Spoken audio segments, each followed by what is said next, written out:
Hello students, classroom solution में आपका स्वागत है। आज हम लोग एक्सरसाइज 3.2 के क्वेश्चन नंबर 4 और 5 को सॉल्व करेंगे।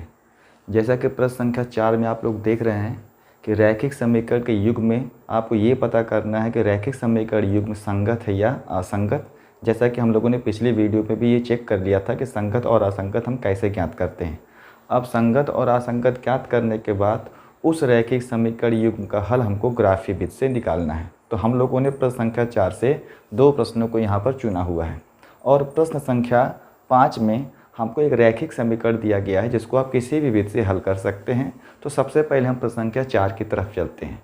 सबसे पहले दिए गए प्रश्न में रैखिक समीकरण युग्म में हमको ये ज्ञात करना है कि रैखिक समीकरण का युग्म संगत है अथवा असंगत। तो चलिए हम चेक कर लेते हैं कि जो प्रश्न हम लोगों ने चुना हुआ है वो संगत है या असंगत। और प्रश्न के नियम से हमको पता करना है संगत होगा तो समीकरण का हल निकालना है और असंगत होने की स्थिति में, जैसा कि हम जानते हैं, असंगत होने की स्थिति में समीकरण युग्म का कोई हल होता ही नहीं है, तो हमें हल निकालने की आवश्यकता नहीं है। ठीक है, तो चलिए स्टार्ट करते हैं। सबसे पहले हम दिए गए समीकरण को मानक रूप में लिख सकते हैं। तो यहाँ पहले क्वेश्चन को जब हम सॉल्व करेंगे तो ये जो दो समीकरण आपका दिया गया हुआ x - y = 8 और 3x - 3y = 16। ठीक है, तो देखिए ये जो आपका पहला सॉल्यूशन है, सबसे पहले हम लिखेंगे x - y = 8, जिसको हम लोग लिख सकते हैं या x - y - 8 = 0। ये हमारा हो गया इक्वेशन नंबर 1। इसी तरीके से हम दूसरे समीकरण को लिखेंगे 3x - 3y ये बराबर हुआ 16, जैसा कि हमको प्रश्न में दिया गया है। उसी तरीके से हम इसको मानक रूप में लिखेंगे 3x - 3y - 16 = 0। ये हो गया इक्वेशन नंबर 2। ठीक है, अब चूंकि हमको संगत या असंगत जब ज्ञात करना होता है तो हमको जो वास्तविक संख्याओं का अनुपात होगा उसको हम निकालेंगे। इसलिए सबसे पहले हम इस क्वेश्चन को जानने के लिए हम रेशियो लेंगे A1/A2। यहाँ A1 की जगह हमारा है 1 और A2 की जगह हमारा है 3। देखिए 1 और 3, तो A1/A2 का रेशियो निकल गया है 1/3। तुरंत हम निकालेंगे B1/B2। तो B1 की जगह पे देखेंगे यहाँ पर -1 है और B2 की जगह पर -3 है, जिसको हम लोग पॉजिटिव में करते हुए 1/3 लिख सकते हैं। ठीक है, अब यहाँ पर हम निकालेंगे C1/C2। चूँकि दोनों अनुपात हमारे बराबर हो चुके हैं इसलिए हमको तीसरे अनुपात को चेक करना ही ज़रूरत पड़ जाती है। तो हम यहाँ पर लिखेंगे -8 और -16, जिसको हम लोग माइनस माइनस कैंसिल हो गया, इसको लिख सकते हैं 1/2। ठीक है, 8 1 जा 8, 8 2 जा 16। तो यहाँ हम गौर करेंगे कि यहाँ पर गौर करने पर हमको मिल गया कि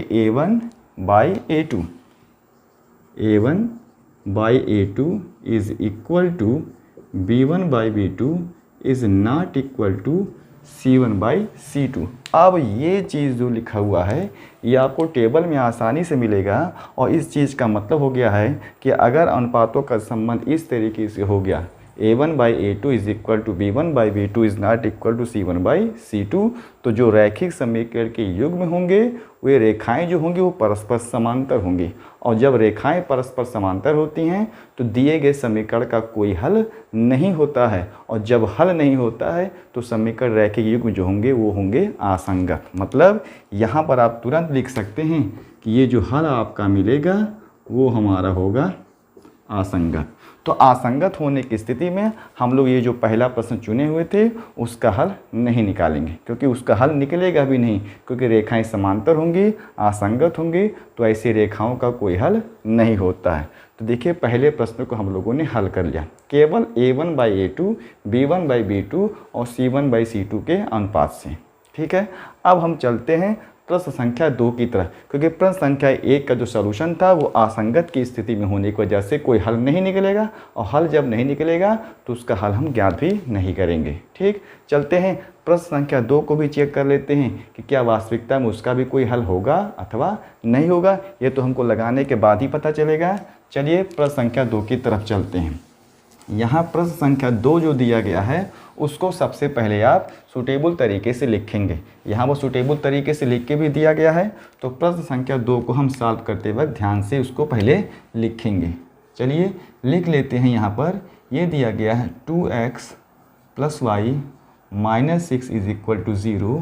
equation number first 4x - 2y - 4 = 0। अब देखिए दूसरे समीकरण में ये चाहे आप वैसे भी लिख सकते हैं या आप कॉमन सेलेक्ट करते हुए इसको थोड़ा सा छोटा भी कर सकते हैं। तो चलिए हम इसको कॉमन ले लेते हैं। यहाँ कॉमन लेने वक्त आप देखेंगे सबसे छोटा आपका जो संख्या दिया गया वो 2 है, जो तीनों संख्याओं में पाया जाएगा। तो 2 अगर हम कॉमन ले लेंगे तो ये समीकरण का रूप बदल जाएगा 2x - y - 2 = 0।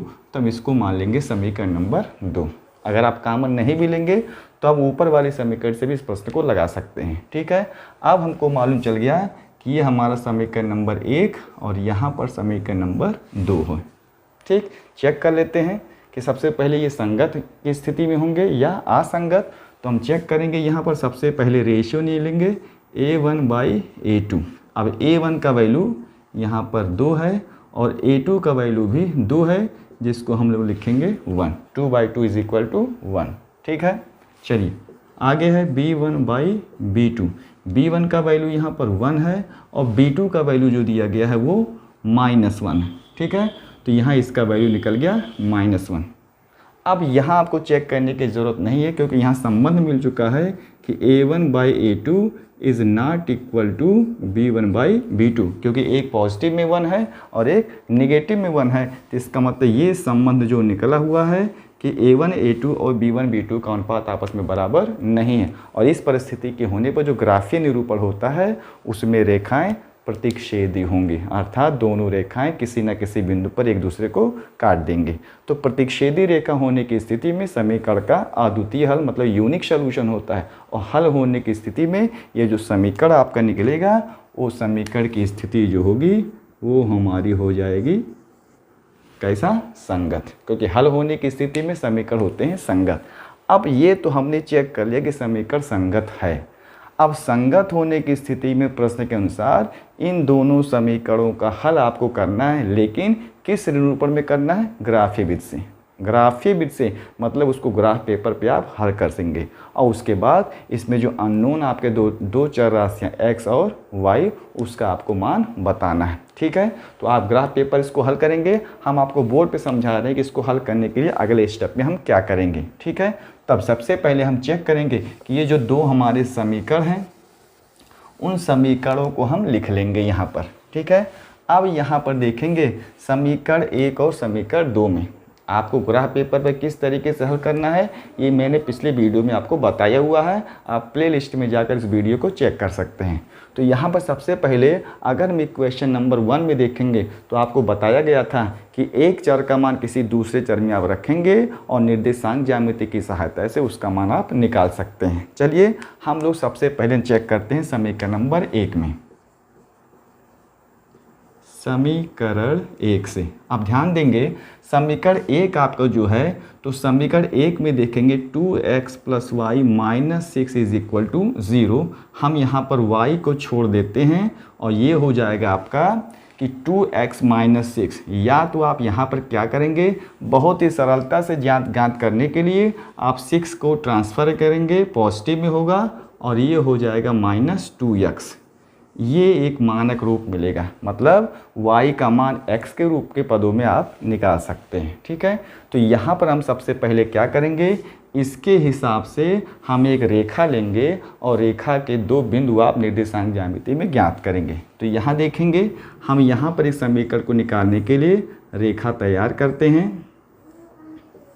यहाँ पर हो गया x y और उसका निर्देशांक ज्यामिति x और y। ध्यान देंगे यहाँ पर इसको आपको ध्यान में रखना है, ये आपको ध्यान में रखना है। ठीक है, यहाँ हम क्या करेंगे, यहाँ हम x का वैल्यू मानेंगे और x की सहायता से हम y के वैल्यू को निकाल लेंगे। ठीक है, तो यहाँ चेक करते हैं, अगर हम x का वैल्यू यहाँ पर 3 सेलेक्ट कर लें, x का वैल्यू कितना सेलेक्ट कर लें, 3, तो 3 2 जा हो गया 6 एंड 6 - 6 = 0। तो इक्वेशन में y का वैल्यू निकल गया 0। तो निर्देशांक ज्यामिति के अनुसार इसका हो गया 3 और 0। ठीक है, हम एक बिंदु को और ज्ञात कर लेते हैं। एक बिंदु का निर्देशांक कितना होगा, क्योंकि एक रेखा को खींचने के लिए कम से कम 2 बिंदु आवश्यक हैं। ठीक है, तो यहाँ आपके बार हम क्या कर लेते हैं, x के जगह पर हम 2 ले लेते हैं। तो देखिए 2 2 ज़ा 4, 6 - 4 = 2, मतलब यहाँ बिंदु का निर्देशांक निकल गया 2 और 2। ठीक है, तो ये पहली रेखा के लिए हम लोगों ने बिंदु ज्ञात कर लिया कि यहाँ पर जब हम रेखा का समीकरण खींचेंगे, ग्राफीय निरूपण में हम दिखाएंगे, तो हमको मिलेगा यहाँ पर 3 0 और 1 हमको लेना पड़ेगा 2 और 2, ध्यान देंगे। ठीक है, इस तरीके से हमने समीकरण नंबर 1 के लिए निर्देशांक ज्यामिति के बिंदुओं को प्राप्त कर लिया। ठीक, अब हम इसको चेक करते हैं समीकरण नंबर 2 से। तो समीकरण 1 की तरह हम समीकरण नंबर 2 को भी सेलेक्ट कर लेते हैं। ठीक है, चलिए हम लोग समीकरण नंबर 2 को भी सेलेक्ट कर लेते हैं कि समीकरण 2 से हमको क्या मिलता है। यहाँ चेक करेंगे समीकरण 2 से, तो समीकरण 2 में हम लिखेंगे 2x - y - 2 = 0। अब हम y को एक्सचेंज करेंगे, पॉजिटिव कर देंगे, तो आपको मिलेगा 2x - 2। ठीक है, मतलब अगर x का वैल्यू आपको मालूम हो तो आप y का वैल्यू निकाल सकते हैं। तो इस तरीके से हम इसको ज्ञात करने के लिए यहाँ पर उसका वैल्यू निकालने के लिए सेलेक्ट करते हैं। ठीक है, चलिए यहाँ पर हम x के वैल्यू को 1 यूज़ कर लेते हैं। x के वैल्यू को हम लोग कितना यूज़ कर लें, 1। 2 1 = 2, 2 - 2 = 0। तो निर्देशांक ज्यामिति में एक बिंदु का निर्देशांक हो गया 1 और 0। तो हमने यहाँ पर लिख दिया 1 और 0। दूसरे में अगर हम इसको 2 यूज़ कर लें तो 2 2 ज़ा 4, 4 - 2 = 2। तो इसका मतलब इस बिंदु का निर्देशांक हो गया 2 और 2, 2 और 2। ठीक है, तो इस तरीके से हमने दोनों समीकरणों के लिए 2 बिंदुओं के निर्देशांक ज्ञात कर लिए। अब इसके अगले स्टेप में हमको क्या करना है, हमको ग्राफ पेपर में जाना है और अक्षांश वाली रेखाओं को तैयार करना है। चलिए उसको भी कर लेते हैं। सबसे पहले x एक्सिस की रेखा, ठीक है, और उसके बाद y एक्सिस की रेखा हम खींच देंगे। आपको मालूम होगा दोनों रेखाएं जहां एक दूसरे को प्रतिच्छेद करेंगे वहां पर मूल बिंदु होता है। मूल बिंदु के दाहिनी तरफ x अक्ष धनात्मक होता है और बाईं तरफ ऋणात्मक होता है। मूल बिंदु के ऊपर y अक्ष धनात्मक और मूल बिंदु के नीचे y अक्ष ऋणात्मक होता है। यहाँ पर जो बिंदु हमको दिखाई दे रहे 3 0 और 2 2 ये समीकरण 1 के लिए हैं और यहाँ 1 0 2 और 2 समीकरण 2 के लिए हैं। तो हम अगर आप ग्राफ पेपर इसको हल करेंगे तो आप सभी बिंदुओं को बराबर बराबर दूरी पर ले सकते हैं। ठीक है, चूँकि यहाँ पर बोर्ड पे लिया गया है तो थोड़ी सी हल्का फुल्का आपको एरर यहाँ पर मिल सकता है, क्योंकि यहाँ पर बोर्ड पे जो मानक की तरीके से कुछ यूज़ नहीं किया जा रहा है। ठीक है, तो आप सबसे पहले क्या करेंगे, यहाँ पर सबसे बड़ा जो आपको निर्देशांक बिंदु है 3 दिखाई दे रहा है, तो हम बराबर बराबर देखेंगे। तो यहाँ पर 1 2 3 और एक पॉइंट और ले लेते हैं 4। तो यहाँ पर हम समान दूरियों पर 4 बिंदुओं को ले लेते हैं 1 2 3 एंड 4। उसी तरीके से y अक्ष पर भी हम बराबर दूरी मापते हुए 4 बिंदुओं को यहाँ पर सेलेक्ट कर लेंगे। ठीक है, अगर आप ग्राफ पेपर में इसको बनाएंगे तो बहुत ही सुंदर चित्र बनेगा और एकदम 100% करेक्ट बनेगा। चलिए सबसे पहले हम रेखाओं को तैयार करते हैं कि 3 0 और 2 2 से होकर जो रेखा जाएगी वो इस ग्राफ पेपर पर कैसे निरूपित होगी। तो सबसे पहले हम 3 और 0 को देखेंगे। 3 0 y अक्ष से इसकी दूरी 3 मात्रक है और x अक्ष से इसकी दूरी 0 है, मतलब वो बिंदु यहाँ पर होगा। ये बिंदु आपका होगा 3 और 0। ठीक है, y अक्ष से दूरी इसकी 2 मात्रक और x अक्ष से इसकी दूरी भी उसकी हो गई 2 मात्रक। तो ये बिंदु जो आप देख रहे हैं वो हमारा है 2 and 2।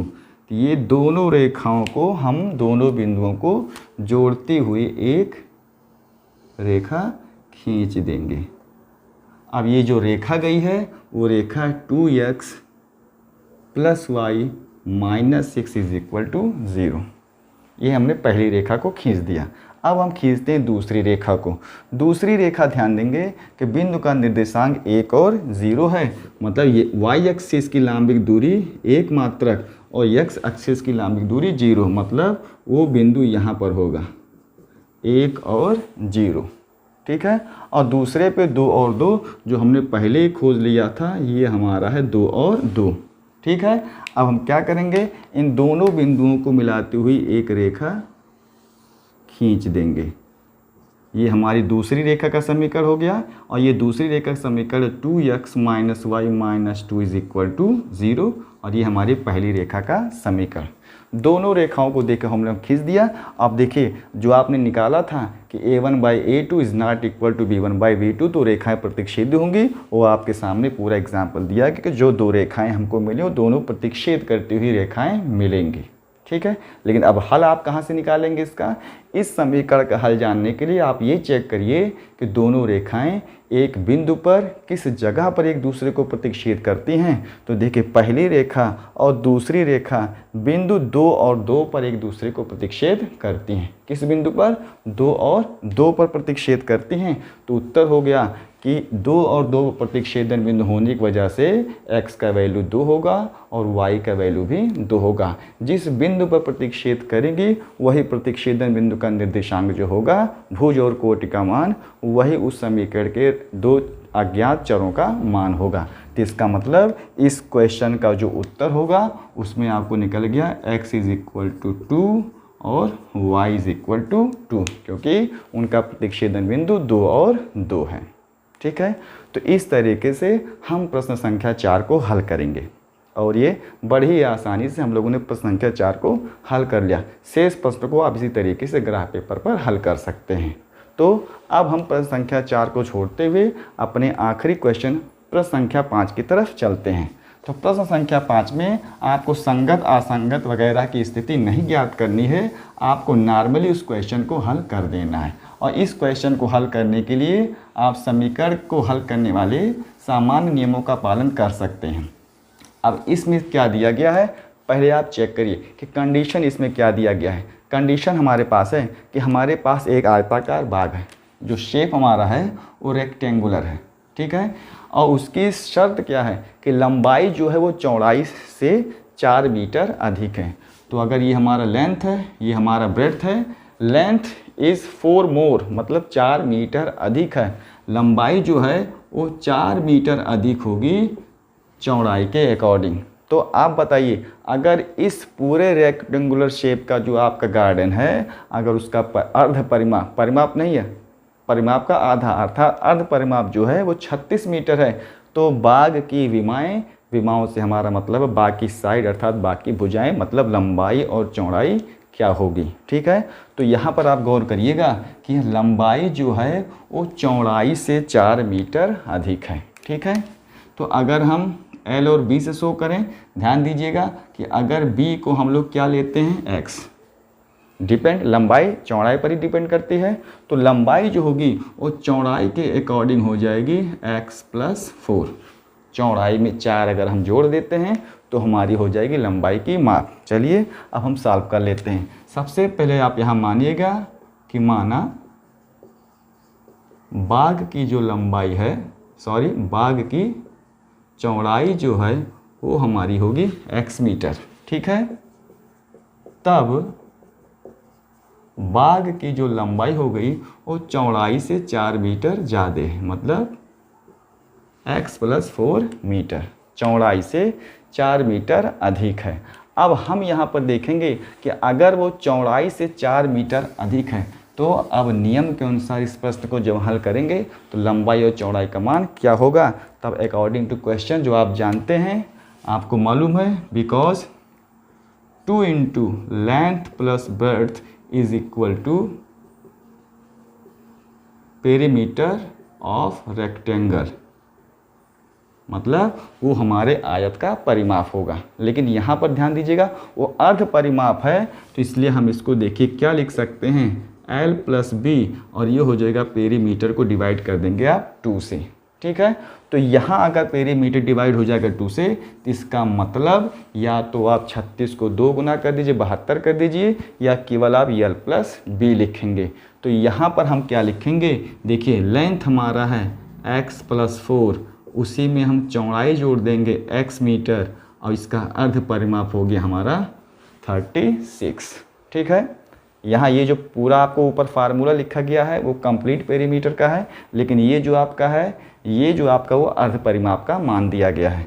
x+4 लंबाई है, x आपका चौड़ाई है और इसका अर्ध परिमाप हो गया आपका 36 मीटर। सॉल्व करेंगे x + x ये ज्वाइंट होके हो गए 2x + 4 = 36, 2x = 36 - 4, यहाँ पर क्या होगा 2x = 32, hence x = 32/2 means 16 metre. अब यहाँ पर x का वैल्यू 16 मीटर हो चुका है, मतलब आपने जो चौड़ाई का वैल्यू लिया था वो हो गया आपका कितना मीटर, 16 मीटर।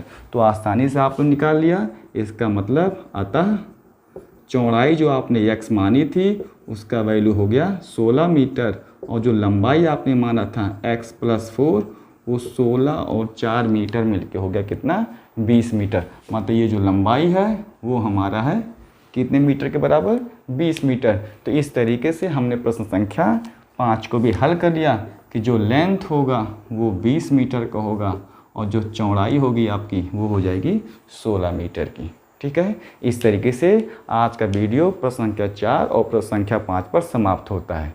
उम्मीद करते हैं कि वीडियो आपको पसंद आएगी। चैनल पर बने रहने के लिए आपका बहुत धन्यवाद। चैनल को सब्सक्राइब करिए और मेरी वीडियो को लाइक करिए, कमेंट करके बताइए कि आपको वीडियो कैसी लगी।